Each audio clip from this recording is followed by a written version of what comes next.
Hello viewers, আসসালামু আলাইকুম। আছি আন্তরিক শুভেচ্ছা এবং অভিনন্দন। ভিউয়ার্স, আজকে কিন্তু খুবই গুরুত্বপূর্ণ একটি ভিডিও নিয়ে হাজির হয়েছি। আপনারা যারা খিরাই চাষ করতেছেন বা করতে চাচ্ছেন তাদের জন্য কিন্তু এই ভিডিওটা খুবই গুরুত্বপূর্ণ। তবে সঠিক নিয়মে খিরাই চাষ করতে হয়, তার সাথে সাথে এই গাছের মধ্যে কী কী পরিচর্যা করলে বাম্পার ফলন পাবেন। তবে চলুন ভিউয়ার্স, মূল ভিডিওতে চলে যাই। খিরাই চাষ করার জন্য সর্বপ্রথম একটি মাদা তৈরি করে সেই মাদার মধ্যে খিরাই চারা বা খিরাই বীজ লাগিয়ে দিতে হবে। তো দেখুন ভিউয়ার্স, আমি এই মাদার মধ্যে কিন্তু কয়েকটি খিরাই চারা লাগিয়ে দিয়েছি। আপনারা চাইলে কিন্তু খিরাই চারার পরিবর্তে খিরাই বীজও লাগিয়ে দিতে পারেন। তবে খিরাই চারাগুলো লাগিয়ে দেওয়ার পর কিন্তু নিয়মিতই পানি দিতে হবে।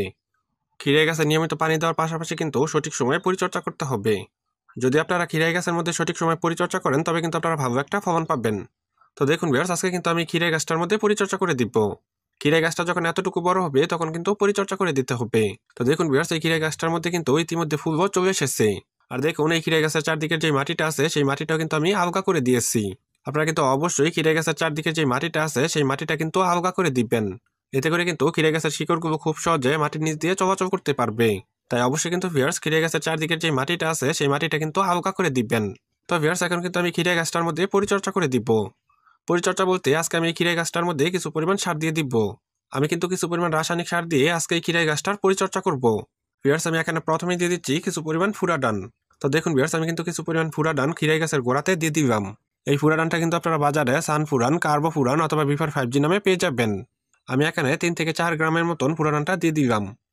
ফুরাডানটা দিয়ে দেওয়ার পর এখন আমি দিয়ে দিব কিছু পরিমাণ পটাশ সার। এই পটাশ সার কিন্তু খিরাই গাছের মধ্যে দ্রুত প্রচুর পরিমাণ ফুল ও খিরাই ধরাতে সাহায্য করবে। তাই অবশ্যই কিন্তু ভিউয়ার্স, এই পটাশ সারটা খিরাই গাছের মধ্যে দিতে হবে। আমি এখানে 3 থেকে 4 গ্রামের মতন পটাশ সারটা দিয়ে দিলাম। পটাশ সারটা দিয়ে দেওয়ার পর এখন আমি দিয়ে দিব কিছু পরিমাণ ইউরিয়া সার। তো দেখুন ভিউয়ার্স, আমি এখানে কিছু পরিমাণ ইউরিয়া সার কিন্তু দিয়ে দিচ্ছি। আমি এখানে 3 থেকে 4 গ্রামের মতন ইউরিয়া সারটাও কিন্তু দিয়ে দিলাম। এই ইউরিয়া সার দিয়ে দিবে কিন্তু খিরাই গাছগুলো খুব দ্রুত বৃদ্ধি হবে। ইউরিয়া সারটা দিয়ে দেওয়ার পর এখন আমি সর্বশেষে দিয়ে দিব কিছু পরিমাণ টিএসপি সার। তো দেখুন ভিউয়ার্স, আমি কিন্তু কিছু পরিমাণ টিএসপি সার দিয়ে দিলাম। এই টিএসপি সারের কারণে কিন্তু খিরাই গাছগুলো খুব দ্রুত বৃদ্ধি পাবে আর প্রচুর পরিমাণ খিরাই ধরবে। তাই অবশ্যই কিন্তু ভিউয়ার্স, আপনারা এই টিএসপি সারটা খিরাই গাছে দিয়ে দিবেন। সবগুলো সার দিয়ে দেওয়ার পর এখন আমি এই সারগুলো ঢেকে দিব। আমি এখানে কিছু পরিমাণ গোবর সার দিয়ে কিন্তু এই সারগুলো ঢেকে দিচ্ছি। তবে আপনারা চাইলে কিন্তু গোবর সারের পরিবর্তে জৈব সার অথবা মাটি দিয়ে এই সারগুলো ঢেকে দিতে পারেন। এতে করে কিন্তু সারগুলো খুব দ্রুতই কাজ করবে। তাই অবশ্যই কিন্তু ভিউয়ার্স, আপনারা সার দেওয়ার পর এই সারগুলো এইভাবে ঢেকে দিবেন। রাসায়নিক সার দেওয়ার 2 থেকে 3 দিন পর কিন্তু পানি দিবেন। কেননা রাসায়নিক সার দেওয়ার পর যদি সাথে সাথে পানি দেন তবে কিন্তু সারের পানিটা গাছের গোড়ায় চলে যাবে। আর এতে করে কিন্তু গাছগুলো মারা যাবে। তাই অবশ্যই কিন্তু ভিউয়ার্স, গাছের মধ্যে সার দেওয়ার কয়েকদিন পর পানি দিবেন। খিরাই গাছের বয়স যখন 40 থেকে 45 দিন হবে তখন কিন্তু খিরাই গাছের মধ্যে ঠিক এইভাবে ফুল করবে। তো দেখুন ভিউয়ার্স, এই গাছের মধ্যে কি পরিমাণ ফুল করেছে।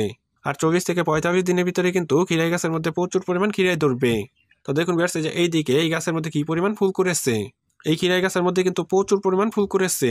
আপনারা যদি আমার মতো করে খিরাই গাছের মধ্যে পরিচর্যা করেন তবে 30 থেকে 35 দিনের ভিতরে কিন্তু খিরাই গাছের মধ্যে প্রচুর পরিমাণ ফুল করবে। তো দেখুন ভিউয়ার্স, এই গাছের মধ্যে কি পরিমাণ ফুল করেছে। ফুলের পাশাপাশি কিন্তু প্রচুর পরিমাণ খিরাই ধরেছে। এই খিরাইয়ের সাথে কিন্তু এখানে আরো 2 থেকে 3টি খিরাই ধরেছে। আমি আশা করি কিছুদিনের ভিতরে কিন্তু এই খিরাইগুলো উঠানো যাবে।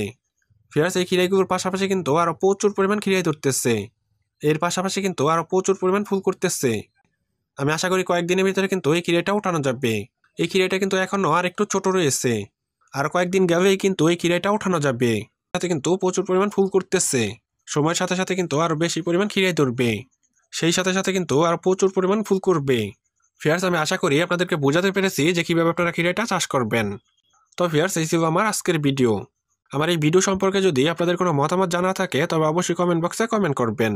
আমি সাধ্যমতো চেষ্টা করব আপনাদের প্রত্যেকটা কমেন্টের উত্তর দেওয়ার জন্য। আমার এই ভিডিওটা যদি আপনাদের কাছে ভালো লেগে থাকে তবে অবশ্যই লাইক, কমেন্ট এবং শেয়ার করবেন। সবাই ভালো থাকবেন, সুস্থ থাকবেন এই কামনা করে আজকের মতো বিদায় নিচ্ছি। দেখা হয়ে যাবে আগামী কোনো নতুন ভিডিওতে। আসসালামু আলাইকুম।